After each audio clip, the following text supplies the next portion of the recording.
Welcome back to the Trev and Tats podcast. Can you believe it, Trev? Season 2 Mad, underway. Mad. What's going on? You're not with me. You're supposed to be here in my garage. You're supposed to be working with me. This has changed massively. We've got audio and we've got visual. I know. We're almost in the 21st century. This is nuts. This is absolutely nuts, mate. Look at us. Look at us. I tell you what, I am surprised by. I'm looking at you actually, and the last time I saw you, your hair was getting long. You had a bit of lockdown hair going on. What's everything's shut. There are no barbers open. Who's trimmed up your hair because you've had a fresh cut there? What's going on? I have. I'm not like the Premier League footballers when they turn up after a 3-month lockdown. They're all married to a hairdresser. I'm not like that. I let Joe loose on it yesterday with the Clippers, and but pleased actually. It's all right. That's all right, isn't it? You've done that specifically for today, haven't you? Let's be honest. That is specific for today. Well, that was always the advantage of just doing the audio, wasn't it? Yeah, I was going to say you never look like that. It's another you've changed moment. Last season you had an agent. You're getting haircuts now. In fact, to be fair, we've gone a little bit big time this year. Even the fact that we've got visuals involved. We've got a director. I think we need to talk about the CEO of our new company. We do. Young Alfie. Do you want to mention what he's doing? Yeah, so Alfie Cobbold approached the football club a number of months ago. He's doing some college work in relation to media and high tech media? Yeah. It's probably not the right name for his course, but it sounds good. Created one. That's fine. Yeah. And he asked if he could work with the club to go sort of hand in hand with his college work, and he's kind of brought you and I into the 21st century. He really has. Yeah. He's done an absolute fantastic job. I'm a little bit worried about this season and this episode, if I'm honest, because we have hyped it up massively. Like we used to send the odd tweet, didn't we? We'd put up a little tweet on like Trev and Tats episode 5 or whatever. But now we've got these full-on videos. It's we've been invited onto other people's podcasts and like the Suffolk non-league show just to do a bit of pre-advertising, a bit of marketing. I mean, what's going on? It's been a crazy few days, isn't it? It's been a whirlwind. Absolutely mad. It's just all been going on, and nice to see you got that Liverpool top framed at long last. Now you won the title since we last spoke. Look. No, absolutely. And do you know what? I'm absolutely gutted this year because obviously the season started, and no fans are allowed in the stadiums because I had my season ticket ready again. I was going to be in Anfield regularly. So now I can't be there. So that's my excuse. You can't even make it to Walsham regularly. I shouldn't think you get to Anfield much, would you? I've got a feeling that's going to come up a lot during the next few hours. But anyway, look, Trev, we used to talk about small talk. We used to do our little openers with a bit of small talk. So we've got 5 months or 6 months of small talk to talk about since our last episode actually was around June time, wasn't it? So it was a while ago. Was it really? Yeah, it was that long ago. Before life turned to some sort of normality and we ended up going back to work and stuff like that. But yeah, what should we start with? Should we start with the running? That used to be a regular feature. How are you getting on? How are you getting on with the running? Still doing it. Yeah, not running any further, any quicker, but still doing it. A little bit of cycling as well. Reading books. I've read a couple of great books. Wow. It's like an audio book, but lots of pictures in there. So that one I would recommend, and this one here, very, very funny. Read those two. So what about you? What have you been up to? I can't claim any running, to be honest. I officially as you will be aware, officially retired from the vets over the summer. So I can't even talk about sort of 11-a-side football, but it's done me a world of good because I've been doing a little bit of 5-a-side actually. I've been playing on a Monday and a Thursday until we went into lockdown. I'm injury free, Trev, and I think that's because I'm not playing any 11-a-side. Yeah, so injury free. And on that note, yesterday, Black Friday, I saw an absolute steal of a deal. Someone, Luke Riley from Thurston, sent me a picture from Pro Direct of the old school Umbro Speciales, the 98 version. Do you remember me wearing that? I used to absolutely love a Speciale. That was my boot of choice. So so they were down from like 100 and whatever something down to 50 quid. I went straight on that website when I got home, got the link during the day, got on the website when I went home, went to buy them, didn't have them in my size, out of stock, absolutely devastated. Well, what were you going to do with them? If you're not playing, no. I was just going. I went for like I went for the Maldives because I thought maybe like slippers they would be all right on the laminates. So wear them in the man cave. Just leave the uppies. What boots? Just thinking on that, right? What boots are you rocking? Because on the sideline as a manager, you got to be rocking some sort of boot. Have you tried to mix it with the young lads, or are you still going old school? Kings, still the Kings. Still going old school. Yeah. And why not? I mean, they've lasted more than a couple of years. Yeah, they're fine. No, good choice. Are you still wearing like the 1970s black socks that you normally pull right up? Are they over the knees? have you still got those? To be honest with you, once you've reached my age, it's more a case of keeping warm. So there's more than one pair on at a time. I can tell you. We'll definitely get onto you talking about your management at the moment. I'm going to mention a few games that I've been to. As you well know, it shouldn't take long. No, I was going to say this won't be the longest link.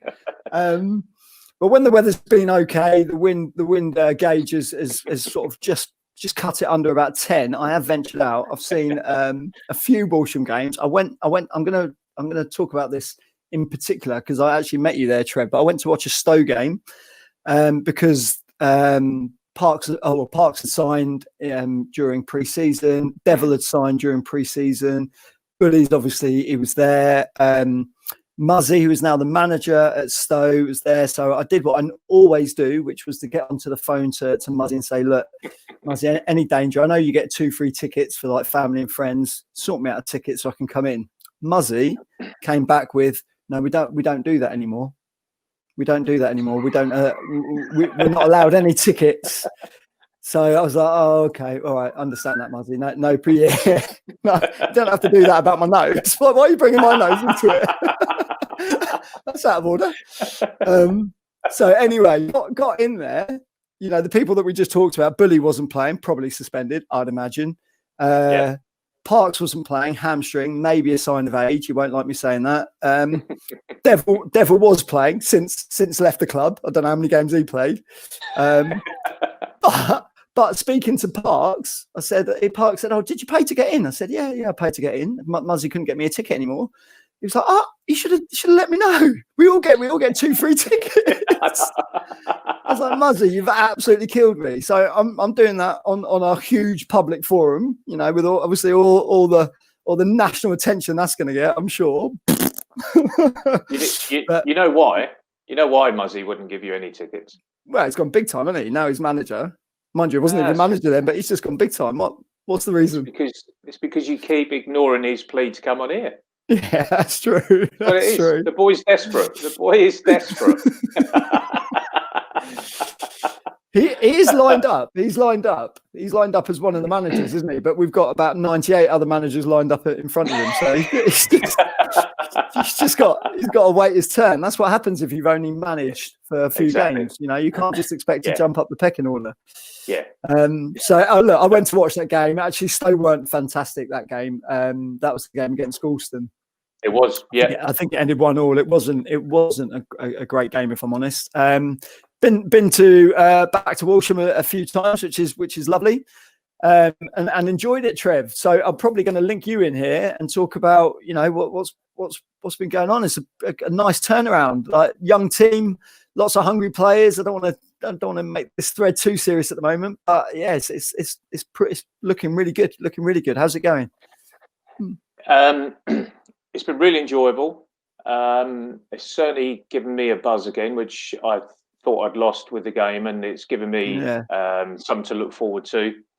And I've thoroughly enjoyed it. I mentioned, I think it was on the non-league show on Radio Suffolk the other week, that it could have gone one or two ways. You know, you try to set everything out to ask the players to buy into something, and they've certainly bought into it. If they hadn't, then obviously it'd have been a difficult task. But they're a great bunch of lads. They want to listen. They want to learn. They want to improve. They're starting to understand the other bits of the game, which you know, the mental side, because they're relatively young. But they've been a pleasure, an absolute pleasure to work with. Training, the numbers at training are really, really high. I think they understand that. You know, if you're playing well, you generally would keep your shirt. Doesn't matter what you've achieved in the past. Doesn't matter, you know, what happened a month ago or whatever. So, and everybody's, you know, getting a fair crack. And we've seen some good youngsters coming through who possibly at the start of the season may not have thought that they stood a chance. So it's really enjoyable, really enjoyable. And I think that the style of football that we're playing as well is what kind of finishes it off for me. Is, you know, when I walk into the bar, which I won't be able to do for a few weeks, but when I walk into the bar after the game and you get supporters coming up and saying that was a real pleasure to watch, and that means an awful lot to me. Yeah, absolutely. Did you go, like, I know, because I mean, that's the beauty of Walsham at the moment, and the whole setup right throughout the different clubs, all the way from the youth, you know, B team, A team, the reserves, all the way through now, seems fully connected. But did you make any marquee signings, or were there any set players that you signed that really had an influence? I wouldn't necessarily say marquee signings, but we've signed players who have become or will become big players in the future. And I can only compare this to when I was at Histon, when I was playing, and I was in amongst some players who were a little bit younger than me, and you could just tell that they were going to go into a different level. People like AD Cambridge, Ian Cambridge, you know, people like that, who went and played in the Conference Premier with Histon. You could just tell at that time, you know, Neil Andrews and players like that, you just got a feel for it. We had it at Bury as well, as you well know, with you know, with those lads coming through with the Tom Bollards of this world and what have you, and you know, they won the league however many years, 10, 11 years ago, with some great players, and you just knew that those boys would kick on and play higher. I've got a feeling about some of ours. I've just got a feeling. It'd be lovely to do it at the club at Walsham. I can't lie about that. But I think we will have some very, very special players who will be moving up the ladder within the next 2-3 years. Yeah, nice. Is there any signing that stands out, even if it's for, I don't know, interesting reasons? I think we were quite fortunate in that, and I've got to say here that I know he'll be tuning in at some point. Macca at Old Newton. He messaged me about two lads in the summer and said, Trev, we played against them in the SIL. They're way too good for this level. You need to get them on board because teams are sniffing. Henry Harvey, Jamie Smith, we got them in the building. And they just kind of slipped straight into it. They've both been outstanding. They've still got a lot to learn. They know that, but they're willing to learn. They're willing to work hard. They're honest lads, but they've worked really, really hard, and they've kind of just slipped into the mode of how the team wants to play. And because they're both, without embarrassing them, they're tuned in now. They're both very bright lads as well. So you and I have had this conversation in the past. You can have intelligent people, but they're not football bright. But you can have intelligent people also football bright. They're both. So they kind of get the game. Another one is who came back to the club. He should never have left. due to unfortunate circumstances. Charlie Norman, who, he's at times he's been a little bit special. I've had to try and manage him carefully. He wants to play every game, every minute, every day, which I absolutely love in a youngster. But I have to pull the reins in every now and again because he's a kind of lad. He'll walk past a game taking place in a local park, and if a team's short, he'll offer to play. That's the type of lad. Yeah. But I love that. You can't buy that enthusiasm. So he's been good. But I think what has pleased me more is not just necessarily the boys who brought in. I think the level of the current players have taken themselves to as well. You know, we've had some really, really good performances over a period of time. And one player who stood out, and I will say it, even though he's part of the management setup, one player who stood out is Ian Miller for me. He's been what I expected him to be when we got him over at the club a couple of years ago. He has just been phenomenal, absolutely phenomenal. And the interesting thing is there was a lot of supporters who gave him some stick last year. And Ian wasn't particularly happy with his performances. I know that, but you can just see, because he's now surrounded by some young players who are so keen and enthusiastic and want to learn, that's given him a new lease of life. And he's 37 years of age. He's as fit as a fiddle, and he has been given consistently sevens out of 10. 7 out of 10. It's just he's been outstanding. Really, and it's exactly what you're saying there. It's not just on the pitch. We know, if he can get that part right on the pitch, and his leadership on the pitch, we know that will be phenomenal. But what he can bring, what he brings in the changing rooms, what he brings in training, what I know, speaking to you, Trev, and what he's been doing over lockdown, and we're keeping the players, a bit of a fitness regime and keeping the players ticking over, all those things, because he models that so well. He's such a role model, isn't he? Yeah, so, he is. Yeah, no, I understand that. I'm chuffed. I'm absolutely delighted, because when I went to the few Walsham games that I've been to, I grabbed a match day program, just flicked through it just to see what was going on, and I see myself in there. And getting involved with as a Walsham Warbler, or one of many Walsham Warblers, and doing a little bit of tweeting. It has James Tatham, press officer, which I was absolutely delighted by. I think it's a lovely touch. However, Trev, and there is a massive however here, what was even funnier to see is that you don't even get a mention. It had first team manager and it still had Fergus. So Gordon Ross, I hope you're tuning in. Magic. That is absolutely brilliant. I'd love to say you've done that on purpose, but I've got a feeling you made a bit of an error there. Has it been corrected? I don't know. It has. What a shame. What a shame.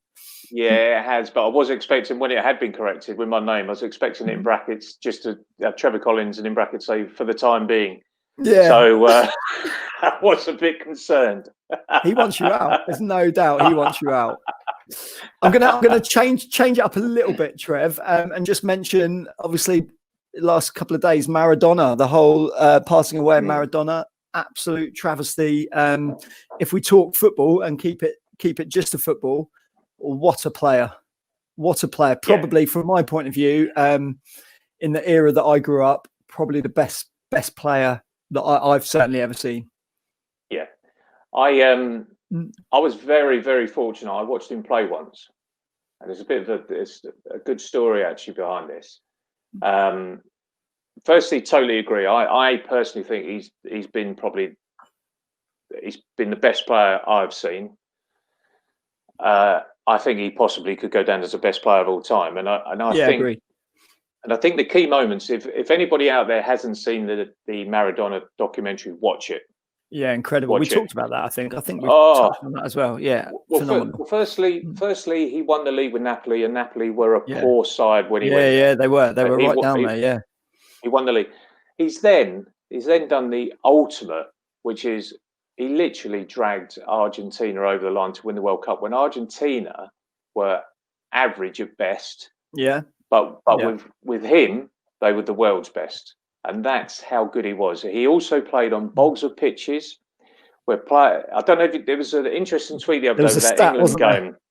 Yeah, but there was an interesting video on Twitter the other day with when England played Argentina in '86 in Mexico, and I don't know if you've seen it. It's the footage of the England players basically trying to get him out of the game in the first half, and some of the tackles and the elbows off the ball were just relentless, and he just carried on and carried on and carried on.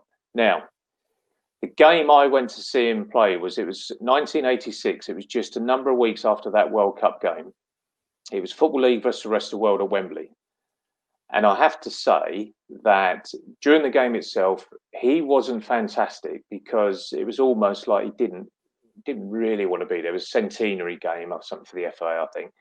And also Brian Robson kicked lumps out of him. But it was in the warm-up. And there was 100,000 people there. And he came out for the warm-up. And I think Gary Lineker talked about this the other day, actually, as part of his tribute. As he walked to the halfway line, he got the ball and he's just smashed it up in the air. And I'm not kidding you, it's gone up, but probably about 20, 30 feet in the air. And it's come down and he's kicked it up again first time. And then he's done it again first time. And each time, he's probably only moving 3 or 4 yards to retrieve the ball as it comes down. And he did it I think they counted it was about 15 times. Just one touch, bang, up in the air, bang, up in the air. Now, a lot of people don't know the game, won't realise just how special you've got to be to do that. So Gary Lineker said the other day that when he was playing Barcelona then, he went back to pre-season training 2 or 3 weeks after that. And all the Barcelona players tried it. The most they got was 3. Yeah. And he reached, and Maradona reached about 14, 15. And he did it. And the last one came down, he put his foot on the ball, put his hands on his hips and kind of just looked around Wembley. And I remember standing there, I was in absolute awe thinking, wow. It's quite incredible. What a player. I have done that. I have done something similar with a boot. No, you laugh, but I have done something similar, but it was a balloon. But it was the same sort of concept. Trev, we do what we do best, which has gone completely off topic. So where are we heading? Are we going to bring on our first guest, or is there anything else you want to add? Sort of connected to Walsham? I've got something else. Yeah, I've got a couple of things. Firstly, I want to say a couple of messages, really. Firstly, to a lad called John Sadler, who I bumped into him about 2-3 months ago, and he said, when are the podcasts coming back? He said, I absolutely love them. So for John, welcome back. But I'm also going to say a fantastic well done. Really proud of this fella, Ben Coker. When you and I last spoke to him, he was low in himself. He'd had a bad injury. I think he'd been released by Lincoln. He then got signed by Stevenage. He's playing regularly. Yeah. He scored the other week. And I'm delighted for him because I know he's still got a good few years in him. And I'm really, really pleased that Cokes is doing it again. It's brilliant. Top lad and thoroughly deserves it. Agreed. So what we're going to do now, Tats, is we're just going to test your knowledge because you, as you say, you're the Walsham Warbler, you're the press officer, and you've been to a few Walsham games now. So, firstly, throughout this podcast, though, I do want to apologise if there's any players that I don't mention. It's nothing personal. It's just that we've got a lot to squeeze in here. So, question number 1, Tats, is this. It is personal, by the way.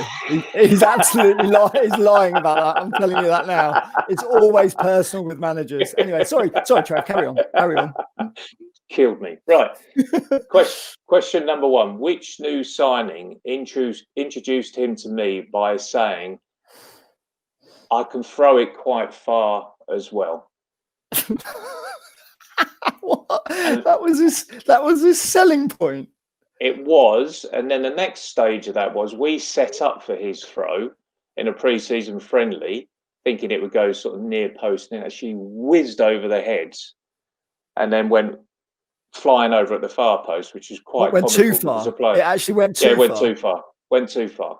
Yeah, it's got to be. So when I said to him I said to him after game, next time when you tell me what you're good at, can you give me the exact details? So what's your answer?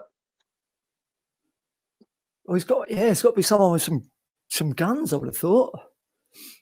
Cole Suffrey's not a new signing, is he? Or would you class him as a new signing? I don't know. He's a big lad, but he doesn't take throw-ins, does he? Cole, bless him, will probably throw it in one-handed, but I know where you're coming from. I don't know. Right, the answer is Cool. Henry Harvey. Ah, good old Henry. Okay, wow. And okay, yeah. Okay, that's a great way to sell yourself, isn't it? It is. It is. Question number 2. When we signed this player, we were told that he was pretty quick, which is a bit of an understatement. I think he's the quickest player that I've seen. Okay. Definitely at this level. Apart from yourself, Tats, obviously. Yeah. Well, yeah, similar sort of pace, I'd imagine. Yeah. All right, so that rules out Matt Collins. I think I can take Dusty out of that one straight away as well. It's the wing. It's the wing. It's Kieran, isn't it? Kieran Cooper. Kyron Cooper. Kyron. Sorry. Yeah. Kyron Cooper. Yeah. Oh, nice. Nice Euro pop top as well. And if we can just concentrate on that photo, Tats, what we're going to do is, if you look at those guns, we're going to arrange a bit of an arm wrestle between you and him for charity at some point. I'm not worried at all. I've got that. I think we both know that will not be a problem. Right, question number 3. Which player chose a recent trip with his girlfriend to turn on the charm and propose to her? Oh, I don't know much about the private life of the players. It will be someone like someone a little bit older, someone who's a bit settled, I'd imagine. Dusty's not romantic enough for that. And he's already married, so Vicky wouldn't be happy. Yeah. Yeah. Might have dropped him in that. I don't know. I bet that's Sam. I bet that's Sam Peters. That's Sam Peters.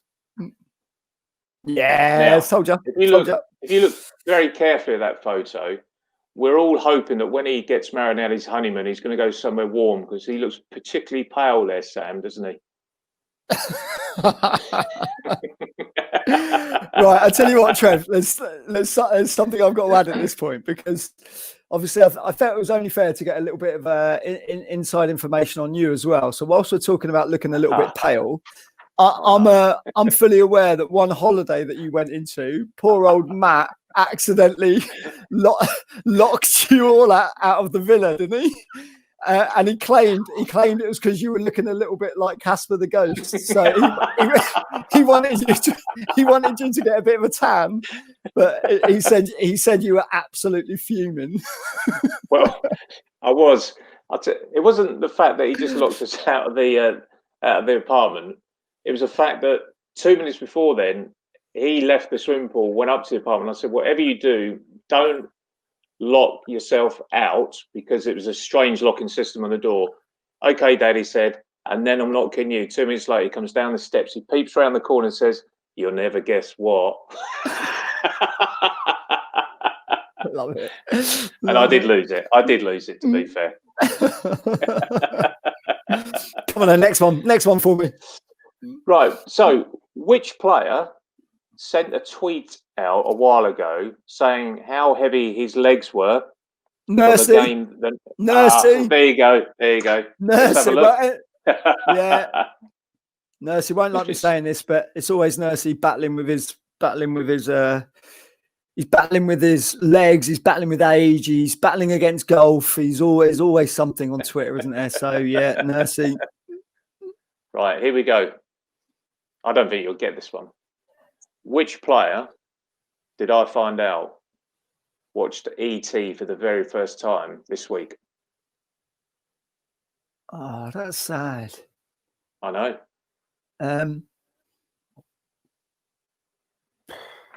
Steve Fenner. He'll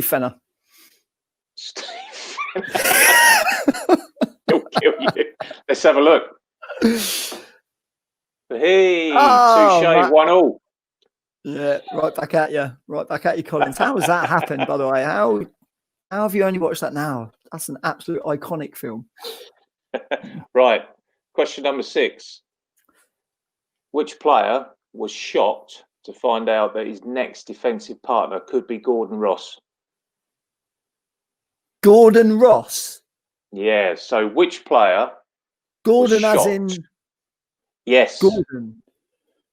Gordon. Not as in Gordon okay, is a moron, but Gordon. So, no, all right. That will be something to do with the vets, isn't it? That's something to do with or walking football, or people signed on as a vet. So it would, unless right. So it's not Trevor. It won't be Trevor. I'm thinking Trevor Newman, but he can't be shocked because he's been playing vets for a few years. Oh, I know. It's Dusty. It's Dusty, isn't it? How old's Dusty now?